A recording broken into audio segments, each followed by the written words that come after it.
Hello, class 8. Let us start a new chapter known as set theory. Set theory is a new thing for class 7.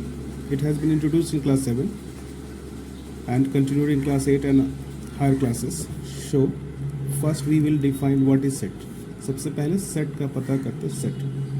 Usually we have seen this word many times, and in our everyday life there is a tea set, sofa set, kitchen set, right? So we have set. In tea set there are teacups, teapot, tea plates, trays, etc. In kitchen set, the first things we consider in this set, सबसे पहले जो kitchen में याद आता है kitchen set में, वो तो लगता है कि स्टोव है, सिलेंडर है, यूटेंसिल्स है. सोफ़ा सेट में सोफ़ा आएगा, चेयर आएगा, सेंटर टेबल आएगा. मतलब सेट की बातें हम लोग बहुत बार सुन चुके हैं. सेट बहुत फैमिलियर वर्ड है. सेट मतलब ग्रुप ऑफ वर्ड्स होता है, ग्रुप ऑफ थिंग्स होता है, और ऑब्जेक्ट्स होती हैं. कुछ ऐसी चीज़ें होती हैं जिनका कलेक्शन कर लिया जाए, उनको एक साथ इकट्ठा कर लिया जाए तो उनका सेट बन जाता है. टी सेट बनाने के लिए कप इकट्ठा कर लो, टी पॉट इकट्ठा कर लो, टी ट्रे इकट्ठा कर लो, मतलब टी सेट हो गया. लेमन सेट बनाने के लिए जूसर्स ले लो, जग ले लो. तो इसका मतलब सेट बनाना है, कुछ चीज़ें कलेक्ट करनी, कलेक्शन है. तो सेट का डिफिनीशन क्या निकला? Set is a collection of, set is a collection of well defined objects. Set is a collection of well defined objects. ये objects कुछ भी हो सकते हैं. They may be name, numbers,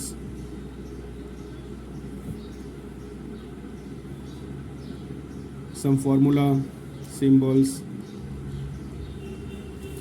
anything which can be counted, understood, which has some meaning, senses. So these are the objects, known as elements also. Like elements in compound is a set. So first of all we have to elaborate this words collection. Sometimes we have heard collection of books is library. यानी अगर library की बात करेंगे तो collection of books मिलेंगी. मतलब library is a set of collection of books. Library is a set of. Mall चलते हैं तो मॉल में कई सारे शॉप होते हैं जिसमें कलेक्शन ऑफ टी शर्ट या कलेक्शन ऑफ ड्रेस है. बहुत सारे कलेक्शन मिलेंगे. कलेक्शन ऑफ ड्रेस, तो ड्रेस ऑब्जेक्ट्स हो गए. किसी का नंबर हो सकता है, सिंबल्स हो सकता है, एलिमेंट्स हो सकता है, नेम हो सकता है. इनको इकट्ठा करना है. अब नेम ऑफ डेज लिख देते, collection of name of days. तो नेम ऑफ डेज डिफाइंड है, वेल डिफाइंड है, क्योंकि उसका नाम जनवरी नहीं ना है. नेम ऑफ डेज में स्टार्ट करेंगे तो कोई पूछेगा सबसे पहले मंडे होता है, ट्यूसडे होता है, वेंसडे होता है. ये सारे डेज होते हैं, सैटरडे संडे तक चला जाएगा, राइट. तो यही चीज़ें हम लोग को सीखनी है कि आखिर सेट बनता है तो क्या होता है. सेट बनता है तो चीज़ों को कलेक्ट करते हैं under a certain definition. Well defined है. एक बार और इसकी डिफिनीशन लिखें तो पहला डिफिनीशन निकला, पहला फीचर निकला. वेल डिफाइंड मतलब कि नो कन्फ्यूजन, टू सेलेक्ट और not to select. No confusion to select और नॉट टू सेलेक्ट. मतलब उसको लेंगे सेट में कि सेट में नहीं लेंगे, उसे सेट में लिया जाएगा कि नहीं लिया जाएगा. जैसे हमने लिख दिया नेम ऑफ डेज, तो क्या उसमें जनवरी लेंगे? नहीं लेंगे. मतलब कि जनवरी is not in the collection of days. That means set of days. यानी हम लोग उसमें नहीं लिखेंगे. अगर कोई बोले कि तुम्हारे पास जनवरी है और यहाँ पे नेम ऑफ द डेज लिखो, तो क्या हम लोग लिख सकते हैं? No, we can not write January as a name of the day. So we will leave this until we will find first day is Monday. Then other days and this will be a set. But January will not an element of. तो set बनने का मतलब है कि collections ढूंढेंगे, ऐसी चीज़ें ढूंढेंगे जो हमारे डिफिनीशन में आती हों. सपोज करो कि student of your class, students of your class, यानी तुमको मालूम है कि तुम्हारे क्लास को स्टूडेंट है कि नहीं है, कोई डाउट नहीं है. मान लो कि 9 क्लास का कोई स्टूडेंट आ गया, तुम लोग बोल सकते हो वो स्टूडेंट मेरे क्लास का नहीं है, स्टूडेंट तो है स्कूल का.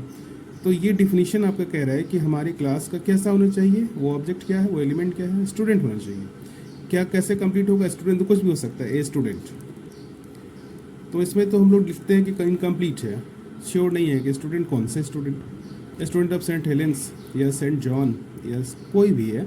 तो ये जो ए स्टूडेंट लिखा हुआ है, ए डे लिख सकते हैं और आप उसका नाम लिख सकते हैं, लेकिन स्टूडेंट डिफाइंड नहीं है, सेट नहीं है. ऑफ योर स्कूल या ऑफ दिस टाउन, ये काफ़ी बड़ा सेट हो गया क्योंकि जितने भी स्टूडेंट होंगे इस शहर में पढ़ रहे होंगे सबके सब इसके एलिमेंट बनेंगे, सबके सब मेंबर्स बनेंगे. तो सेट क्या हुआ कि सेट कलेक्शन है. सेट को सिर्फ लिख देना है कि कितने से कितने एलिमेंट्स आएंगे. अब इसको रिप्रेजेंट कैसे करते हैं, इसके 2-3 मेथड है रिप्रेजेंट करने के. तो पहले देखते हैं अपने क्लास के लिए. एक रोस्टर होता है, रोस्टर फॉर्म में कैसे लिखेंगे. ये कहता है कि राइट एवरी एलिमेंट, मतलब कि हमको सबको लिखना है. राइट एवरी एलिमेंट मतलब मेंबर है. राइट एवरी एलिमेंट 1 by 1, एक एक करके आप लिखते जाइए विदाउट रिपीटेशन, यानी कोई चीज़ डबल नहीं होना चाहिए, विदाउट रिपीटेशन. तो रिपीट नहीं कर रहे हैं, एक बार लिख रहे हैं, बस एक ही बार लिखना है, तो उसे हम लोग सेट को रिप्रेजेंट कर देंगे. और लगता है कुछ कट रहा है, फिर हम लोग नोटिस देते हैं. तो फिर से एक बार देखिए क्या करना है, सेट थ्योरी पढ़नी है. सेट थ्योरी एक चैप्टर है जो इम्पोर्टेंट चैप्टर है हायर क्लास के लिए, और अभी तो फिलहाल सीखना है, तो बेसिक है. उसमें हम लोग एवरीडे सुनते हैं कि टी सेट आया है, या फिर सोफ़ा सेट आया है, या किचन सेट खरीदना है, या फिर यूटेंसिल्स का सेट, बर्तन का सेट देना है. तो बर्तन का सेट देना मतलब क्या, उसमें ग्लास, थाली, कटोरा, चम्मच सब कुछ होना चाहिए, तो बर्तन का सेट हो गया. तो ऐसा उसमें थोड़ी है कि कोई ईंट पत्थर दे देगा या बर्तन के सेट में कुर्सी टेबल देगा, नहीं देगा ना. सोफ़ा सेट के लिए सोफ़ा सेट के जो एलिमेंट्स हो सकते हैं, जो उसके ऑब्जेक्ट्स हो सकते हैं, सोफ़ा सेट में क्या लगेगा, तो चेयर लगेगा, सोफ़ा लगेगा, डेस्क लगेगा, मेज़ लगेगी. तो ये सोफ़ा सेट किसके बना, एक सेट है. दिमाग में आ गया कि हाँ उसमें कलेक्शन करना होगा, यानी सोफ़ा सेट देने के लिए कुछ चीज़ें, या फिर किचन सेट देने के लिए कुछ चीज़ें लेनी होगी, थाली, गिलास, कटोरा, जो भी होता है, चम्मच, स्टोव, सिलेंडर, सब कुछ हो सकता है. तो ये सारी चीज़ें कलेक्शन बनाती हैं, कलेक्शन से सेट हो जाता है. मैथमेटिक्स में उस कलेक्शन को हम लोग सेट करते हैं. जैसे किसी के पास फिल्मों का कलेक्शन है, DVD CD या कुछ भी, गानों का अच्छा कलेक्शन है. कहीं कहीं हम लोग जाते हैं तो बोलते हैं अच्छा अच्छे गानों का कलेक्शन रखा है. तो अच्छे गानों का कलेक्शन का मतलब सेट है, उसके पास सिंगर्स के सेट हैं, उस सेट में से उसने ले लिया. अब जैसे हम लोग म्यूजिक सेट बोल सकते हैं, ऑर्केस्ट्रा सेट बोल सकते हैं. ऑर्केस्ट्रा सेट में सारे म्यूजिक सिस्टम आएंगे, उसमें क्रिकेट का बैट तो नहीं आएगा ना. अगर हम लोग म्यूजिक सिस्टम की बात करें तो उसमें क्रिकेट का बैट आएगा, क्रिकेट का बैट नहीं आता ना. इधर मान लेते हैं हम लोग म्यूजिक सिस्टम सेट लेते हैं, तो उसमें क्रिकेट का बैट तो नहीं आएगा. मान लेते हैं कि बैट लेते हैं, बॉल लेते हैं, विकेट लेते हैं, तो ये सब तो उसके सेट कलेक्शन में नहीं आएंगे. हम लोग को इसमें लेना पड़ेगा क्या चीज़, तो बॉक्स लेना पड़ेगा, प्लेयर लेना पड़ेगा, ड्रम लेना पड़ेगा, हारमोनियम लेना पड़ेगा. ये सब चीज़ें उसमें आ जाएंगी. तो ये इसके एलिमेंट्स बनेंगे, और ये सब इसके एलिमेंट्स नहीं है. तो इनमें लिखते जाना है, कभी भी कंप्लीट हो सकता है, कभी नहीं कंप्लीट हो सकता. तो इसे एक्सप्रेस करेंगे, जैसे लिखेंगे name of the month of the year, name of the month of the year. तो ये सेट है क्योंकि हम लोग जानते हैं कि नेम ऑफ द मंथ में जनवरी फरवरी आता है.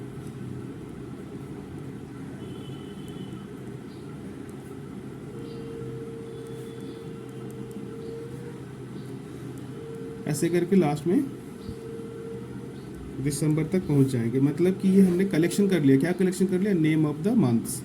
अब इसमें संडे मंडे नहीं आएगा, इंडिया और दिल्ली नहीं आएगा. मतलब आपको समझ में आ गया होगा कि जब भी हम लोग एक डिफिनेशन देंगे, आपको उस चीज़ों को कलेक्ट कर लेना है. जैसे लिख दिया colours of rainbow, colours of rainbow. तो रेनबो के कलर्स में तो पता ही है, भी जोर से लगते हैं।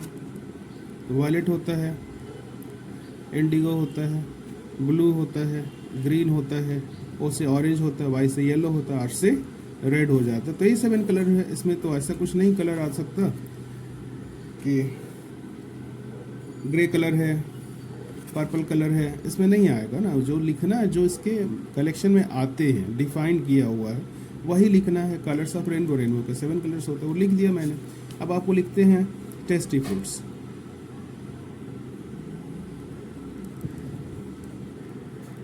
तो टेस्टी फ्रूट्स तो दिया हुआ है।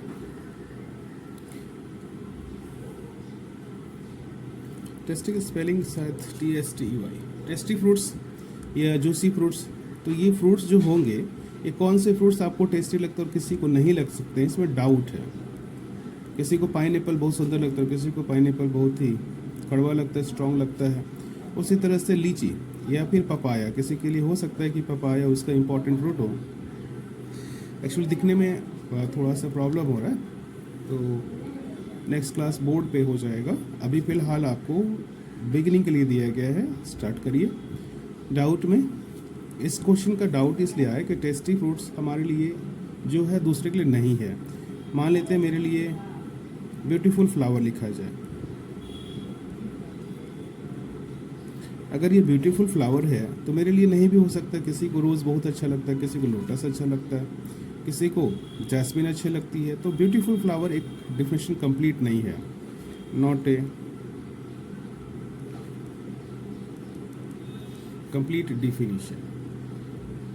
ऐसे हम लोग डिफिनीशन को कंप्लीट नहीं मान सकते क्योंकि डाउटफुल है ये डिफिनीशन। ब्यूटीफुल डाउटफुल, जैसे honest persons in your locality, तो इससे डिफाइंड नहीं होता है कि कौन पर्सन ऑनेस्ट और कौन पर्सन नहीं है। तो इससे हम लोग कह सकते हैं these are not the well collection and these are not the set. इनको हम लोग सेट नहीं मान सकते। क्यों नहीं मान सकते? कि ऑनेस्ट पर्सन के लिए कोई टेस्ट तो है नहीं। अब smart boys in your class, किसको लिखोगे, किसको छोड़ दोगे? तुम्हारे क्लास में अगर 30, 35, 40 बच्चे हैं, जो भी हैं, उनमें से सभी को स्मार्ट माना जा सकता है। कोई ना कोई किसी और फील्ड में स्मार्ट हो सकता है, कोई सिंगिंग में स्मार्ट है, कोई गेम्स में स्मार्ट है, कोई दूसरी चीज़ों में स्मार्ट है। तो ये स्मार्टनेस का स्केल नहीं है। हाँ, ये लिख सकते हैं कि boys who score more than 90%, तो उनका सेट होगा। ये नॉट ए सेट है, ऐसे हम लोग कह सकते हैं it is not a set. ये सेट नहीं है। क्यों नहीं है? क्योंकि स्मार्ट होने के लिए कौन सा क्राइटेरिया है, कौन सा मीटर है? ऐसा कुछ नहीं है कि उसको चलो 2 किलो नाप देते, 5 किलो नाप देते या 1 मीटर नाप देते। तो स्मार्ट बॉयज़ के लिए आपको डाउट हो गया, मेरे लिए तो डाउट हो ही गया, हम नहीं रख सकते। उसके लिए हो सकता है कि students who scored 90% or more in their final test। तो जो बच्चे फाइनल टेस्ट में 90% आते हैं, लाते हैं, उनको हम लोग बोलें कि they are elements, they are members of this set, they will be collected in this set. तो इनका कलेक्शन बनेगा। तो ये वेल डिफाइंड है क्योंकि यहाँ पे डिफिनेशन के लिए 90% स्कोर दिया गया है। तो इस केस के हिसाब से हम लोग क्या समझ सकते हैं कि वेल डिफिनेशन है। तो फिलहाल एक थोड़ा सा होमवर्क दे देते हैं, जस्ट बिगिनिंग के लिए, वार्म अप के लिए है। इसी के साथ एक फ़ोटो अटैच कर देते हैं, आप लोग देख लीजिएगा और बनाइए।